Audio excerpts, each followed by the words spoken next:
Nagbabalik ang News at 1. Civil Aviation Authority of the Philippines o CAAP binigyang diin na hindi gaanong makakaabala sa mga airport passengers ang plano ni President-elect Rodrigo Duterte na mag-uwian araw-araw mula sa Davao City patungong Maynila. May report si Joy Gumatay live via phone patch.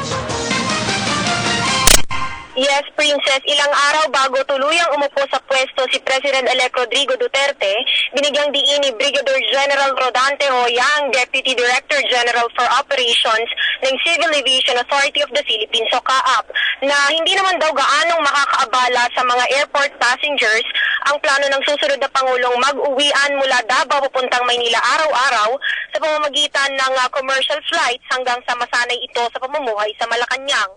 Ito ay dahil nga madaling raw ang special flight adjustment sa Ninoy Aquino International Airport, lalo na kapag naging regular ang pagbiyahe ni President-elect Duterte.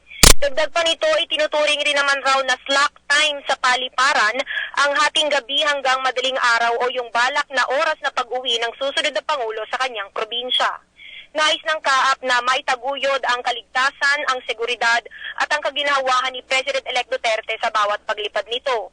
Layon rin ng ahensya na masunod ang nakatakdang oras ng pag-alis at pagdating ng sasakyan niyang eroplano para hindi maantala o maapektuhan ang pagtatrabaho ng susunod na Pangulo.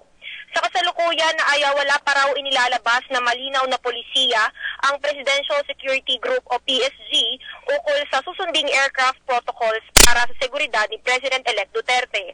Kaya naman nananatiling bukas ang CAAP sa pagkipag-operasyon sa grupo upang mabigyan ng maayos sa serbisyo ang susunod na Pangulo. At yan ang pinakahuling balita mula dito sa lungsod ng Pasay. Para sa Telebisyon ng Bayan, ako si Joy Gumatay. Maraming salamat si Joy.